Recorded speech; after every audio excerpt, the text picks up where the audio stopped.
Hello friends, ঘুরতে যাচ্ছি। হঠাৎ করেই ঘোরাটা ঠিক হয়ে গেল। ভেবেছিলাম ছেলের কলেজে ছুটি নিয়ে এবছর আর কোথাও বেশি দূরে যাওয়া হবে না, কিন্তু অপুদার আগ্রহ আর ঠাকুরের ইচ্ছা দুটোই আমরা 4 জন এবং আমাদের 3টে বাচ্চা মিলে আমরা চলেছি মানালির ট্যুরে। শর্ট ট্রিপ 5 দিনের, তাও বা এই বা কম কি, সবসময় তো আর হয় না এই 5 দিনের ট্রিপটাও। সময় এখন বার করা খুব চাপের হয়ে গেছে, তাই আমরা ছোট ট্রিপেই চলে এলাম। পৌঁছে একটা হোটেলে আমরা সেখানে থেকে গেলাম রাত্রিটা, আর পরের দিন সকালবেলা সবাই এক জায়গা হয়ে বেরিয়ে পড়লাম চণ্ডীগড় থেকে মানালির উদ্দেশ্যে। একটা গাড়ি নেওয়া হয়েছিল, যে গাড়িটা আমাদেরকে 4 দিনের জন্য পুরো ঘুরিয়ে আবার ফেরত চণ্ডীগড়ে দিয়ে যাবে। আমাদের 29 তারিখে ফ্লাইট, আমরা ফিরে আসব। যথারীতি একটা ট্রাভেল এজেন্সির সাথে কথা বলে এবং একটা অ্যামাউন্ট ঠিক করে এই 4 দিনের জন্য আমাদেরকে ঠিক করে দিল গাড়িটা ওরা নিজেরাই, ট্রাভেল এজেন্সি থেকে। এবং আমরা বলেছিলাম শুধু একটা জিনিস দেখবেন, ড্রাইভারটা জানি খুব ভালো হয়, যেন ড্রাইভার আমাদের সঙ্গে সহযোগিতা করে। সত্যি বলবো কি, এত ভালো ড্রাইভার ছিল বলার মতো না। জীবনে ঘুরতে গিয়ে একটা দুটো ড্রাইভার পরে যার কথা সারা জীবন মনে রাখা যায়, এই ড্রাইভারটা সেরকমই ছিল। খুব ভালো, ওর রুচিও ভালো, ও আমাদের রুচিওটা খুব ভালোভাবে বুঝতে পারছিল। দেখতে পাচ্ছ রিভার রাফটিং হচ্ছে, এটা হচ্ছে কুল্লু। আমরা চণ্ডীগড় থেকে কুল্লুর দিকে রওনা দিয়েছি, কুল্লু হয়ে মানালি পৌঁছাবো। কুল্লুতে একটু কিছুক্ষণ রেস্ট নিয়ে এই মন্দিরটা, মায়ের মন্দির দর্শন করে পুজো দিয়ে তারপর একটু ম্যাগি খেলাম, চা খেলাম, মোমো খেলাম। এ তো শীতের দেশের খাবার, এটা বলার কিছু নেই। খাওয়া দাওয়া সেরে তারপরে ওখান থেকে এই যে দেখছো ঝুলছে মাথার, এগুলো বানায় এরা নিজেরা, মোটা উলের। এগুলো কয়েকটা কিনলাম, কিনে বেশ কানটা চাপা পড়লো, ভালোই লাগলো। কেননা এখানটা এত ঠান্ডা হাওয়া বলার মতো না। আর এগুলো রাফটিংগুলো দেখে মনে খুব স্বাদ জাগছিল, একটু করি, কারণ কোনোদিনও করিনি। আর আরও এক জায়গায় আমরা গেছিলাম এর আগে, যখন আন্দামানেও এক জায়গায় এই জিনিসটা ছিল, কিন্তু ওখানের সিস্টেমটা আমাদের ঠিক পছন্দ হয়নি, আর একটু ভয়ও লেগেছিল। লং, শর্ট আর মিডল 3 রকমের ছিল।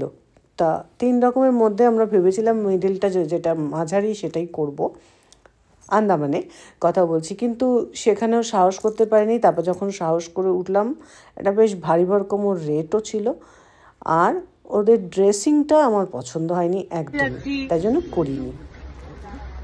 একটু বাবারা সামনে সিটটা দেখিয়ে দে, পেছনে সিটটা দেখিয়ে দে, এত সুন্দর seat, special seat, special seat. এখানে আমাদের ড্রেসের ওপরেই ওরা এই ড্রেসগুলো দিল বলে আমরা এখানে করতে রাজি হয়ে গেলাম, এবং শখটা মিটিয়েই নিই, যা হয় হবে দেখি, তাই জন্য। আর আন্দামানে দিয়েছিল একটা জাঙ্ক স্যুট টাইপের, যেটা শুধু নিজেকে সমস্ত ড্রেস ছেড়ে আন্ডারগার্মেন্ট পরে তার উপর এটা পরতে হবে। ওটা কে পরছে, কীভাবে ধুচ্ছে, ওই কারণে আমাদের ওটা পছন্দ হয়নি। এখানে এটা আমাদের রুচিতে আসলো বলে আমরা করতেও রাজি হয়ে গেলাম, আর শক্ত ছিলই অবশ্যই, তা করছি বলে তোমাদের সাথেও একটু শেয়ার করছি। আর আমাদের এই ঘোরার গল্পটা তোমাদের সাথে করব। আমাদের ঘোরাটা যে ঠিক হলো, সত্যি পুরোটাই অপুদার ক্রেডিট। আমরা অন্য জায়গায় যেতে চাইছিলাম, এই মানালিতে না এসে ছোট্ট কোনো ট্রিপ করব, কিন্তু অপুদা বলল না, যখন 3 দিন 4 দিন আছে আর একটা দিন বাড়ান, এই করে আমরা মানালিতেই ঘুরে আসি, কোথাও ঘুরবো না, বসে থাকবো। কিন্তু দেখা গেল আমরা বসে না থেকে প্রতিদিনই কোথাও না কোথাও ঘুরে এত ভালো ঘুরলাম। আর দেখছো, বসা ওঠা, ওই একটা ট্রেনিং দেয় ওরা, ঢেউয়ের মধ্যে কীভাবে এটা চলবে, সেই জন্য একটা ট্রেনিং দিয়ে নিল আমাদের। একবার কীভাবে বললে ওই দড়িটা ধরে বসে থাকতে হবে, আর যখন ওরা বলবে ডাউন ডাউন ডাউন, তখন ডাউনে বসে পড়তে হবে, আবার আপ আপ, তখন বসে উঠে যেতে হবে এই ওপরটাতে। এইভাবে ওরা ট্রেনিং দিয়ে থাকে এবং বলতে থাকে। যদি কারোর শখ থাকে চড়তে পারো, কোনো ভয় নেই, হ্যাঁ, জল মানে হাত কেটে নিয়েছিল, পরে মানে এর থেকে উঠে হাতগুলো আমাদের অবশ হয়ে গেছিলো। তার মধ্যে যতটা লাইট ড্রেসের মধ্যে ওদের ড্রেসটা পরা যায় ততটাই ভালো, কারণ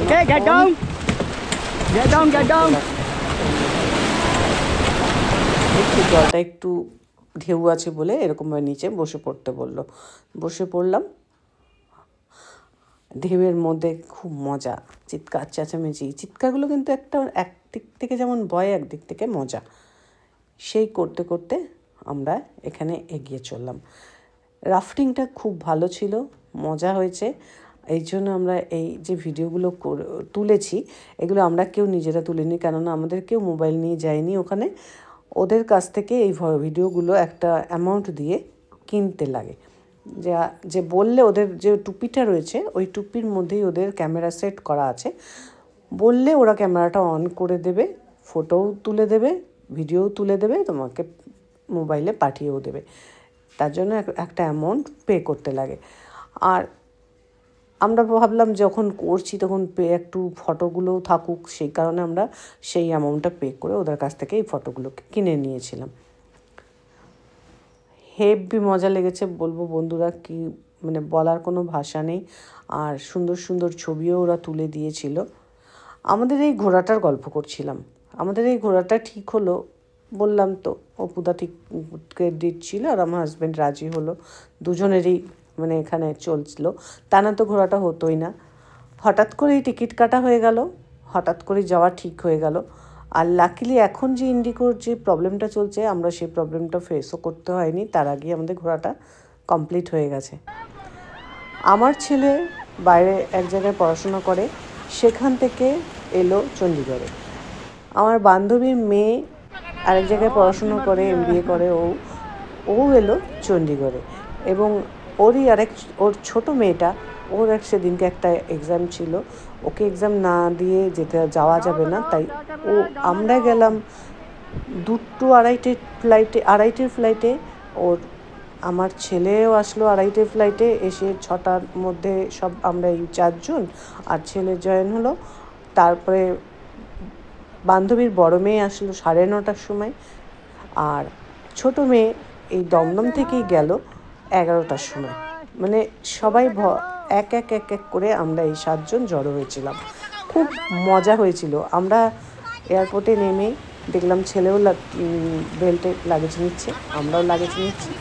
আমরা হয়ে গেলাম টোটাল 5 জন। এরপরে আস্তে আস্তে একটা গাড়ি ঠিক করে, একটা হোটেল ঠিক করাই ছিল, জানো তো। আমাদের হোটেলটা ছিল চণ্ডীগড়েই, অনলাইনে দেখে। কিন্তু যখন আমরা গাড়িতে বললাম, গাড়িওয়ালা বললো এটা কিন্তু অনেকটা দূরে। সত্যিই অনেকটা দূরে, মানে মোটামুটি এয়ারপোর্ট থেকে 1-1.5 ঘন্টা তো হবেই।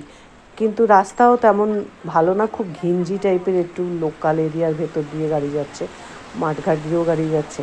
এবারে মেয়ে দুটো আসবে 11টার সময়, তাদেরকে আবার তার বাবাকে নিতে আসতে হবে, আঙ্কেলকে নিতে আসতে হবে। তো সেই কারণে তাদের হোটেলে পৌঁছে তারপরে লাগেজ রেখে বসারও সময় পাবে না, আবার ফেরত আসতে হবে। তো সেই কারণে আমরা যেতে যেতে মাঝ রাস্তায় একটা হোটেলে তোমাদের ছবি দেখেছিলাম, ওই হোটেলে গিয়ে হঠাৎ করেই ঠিক করে ফেললাম। খুব চিপে ভালো হোটেলই পেয়ে গেছিলাম। এইখানটা আমাদের এটা আটকে গিয়েছিল, ওই জন্য এই জায়গাটা বলেছিল জাম্প জাম্প জাম্প, ওরা শিখিয়ে দিয়েছিল। সেই জাম্প করতে করতে কিন্তু তাও হয়ে ওঠেনি, এতটাই আটকে ছিল পাথরটার মধ্যে। ছেলেটাকে জলে না পাথরের ওপর দিয়ে ধাক্কে অনেক কষ্ট করেই আবার বোটটাকে নামাতে হয়েছিল। তারপরে খুব সুন্দর করেই যাচ্ছিল এইভাবে। ওই একবারই খুব ভালোভাবে আটকে ছিল যে আমরা তো ভয় পেয়ে গেছিলাম যে বাবা আমাদেরকে ছাড়াবে এখান থেকে। তো ওদের কায়দা আছে, ওরা জানে সব এইভাবে নিয়ে যেতে, এইভাবে ছাড়িয়ে আমাদের আবার নিয়ে গেল। তারপরে আমরা সেই হোটেলটায় থেকে গেলাম রাত্রিটা, যেটা বলছিলাম আগে। তো রাত্রিতে থেকে গিয়ে যখন দেখলাম যে হোটেলটা ভালোই আছে, এবং হোটেলে বসে একটা ট্রাভেলসের সাথে কথা বলা হলো। যে ট্রাভেলসটাকে বলা হলো, মানে 2-3টে ট্রাভেলসের সাথে কথা বলা হলো, টাকায় যার সাথে এবং কথায় যার সাথে পোষালো তার সাথে ফাইনাল করা হলো যে আমাদের এই মানালি ট্যুরটা সে করিয়ে দেবে। মানালি ট্যুরে এরকমই হয়, চণ্ডীগড় থেকে গাড়ি ভাড়া করে নিয়ে 3-4 দিনের জন্য গাড়ি থাকে সঙ্গে, সেই গাড়ি পুরো জায়গায় ঘুরিয়ে দেয়, বারবার গাড়ি করতে লাগে না, রোজকার রোজ। তো সেই ড্রাইভার আমরা জানি ভালো হয়, সেটাই বলেছিলাম লোকটাকে যে ট্রাভেলটা ঠিক করলাম। আর সত্যি ট্রাভেলটা তোমাদের বললাম যে ড্রাইভারটা খুবই ভালো। আর এই গল্প করতে করতে দেখছো আমরা কতটা এগিয়ে চলে এসেছি, মোটামুটি অনেকটাই এগিয়ে চলে এসেছি।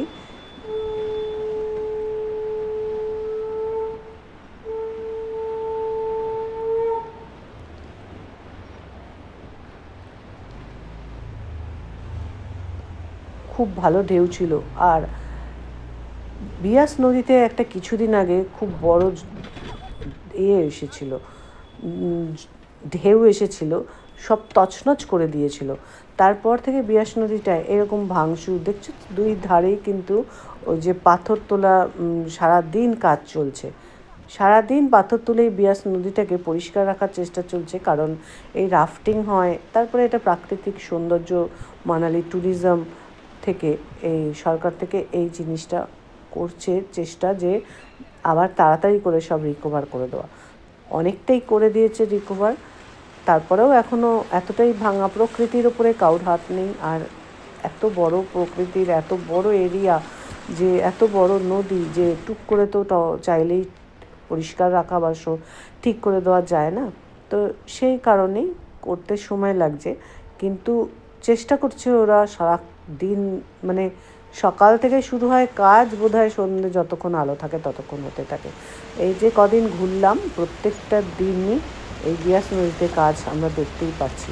তোমরাও আমার ভিডিওতে দেখতে পাবে মাঝে মধ্যেই যে ভিডিওগুলোতে কাজ চলছে, প্রচুর কাজ চলছে এবং প্রচুর চেষ্টা চলছে যেন ট্যুরিস্টদের যেন কোনো না অসুবিধা হয়, ট্যুরিস্ট যেন আসতে পারে, ঘুরতে পারে ভালোভাবে। আমাদের এই রাফটিংটা ফার্স্ট টাইম, কোনোদিনও এই রাফটিংটা করার সাহস পাইনি, কারণ শুনতাম এটা নাকি জলের মধ্যে উল্টে যায়। না, আমি জলের যে সব রাইড থাকে একটু ভয় পাই।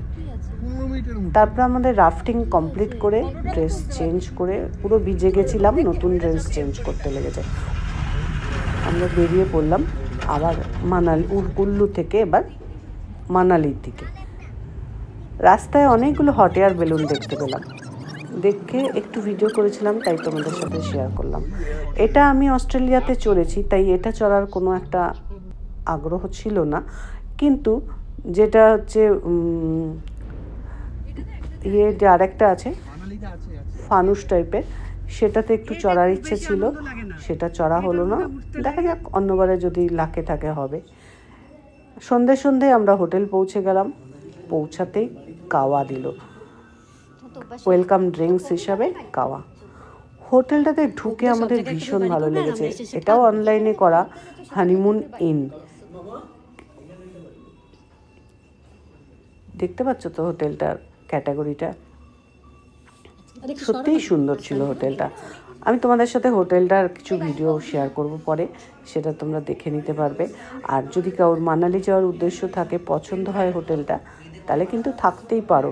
সত্যিই ভালো ছিল এবং কমপ্লিমেন্টারি ব্রেকফাস্ট ছিল আমাদের, সেটাও খুব ভালো ছিল।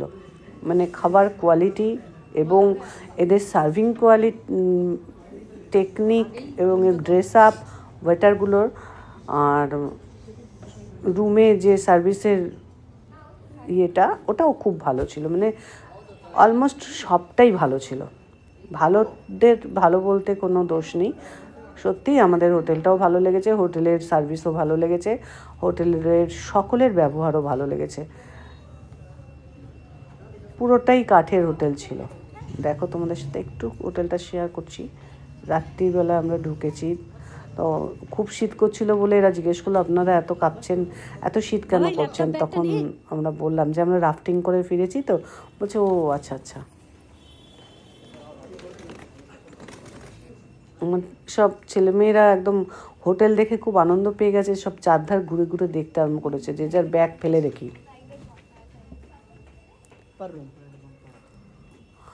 আমরা কিন্তু লিফটে উঠলাম না, ভাবলাম কাঠের সিঁড়ি, একটু কাঠের সিঁড়িটা দিয়ে উঠি, ওই জন্য আমরা কাঠের সিঁড়ি দিয়ে উঠে গেলাম পায়ে হেঁটে।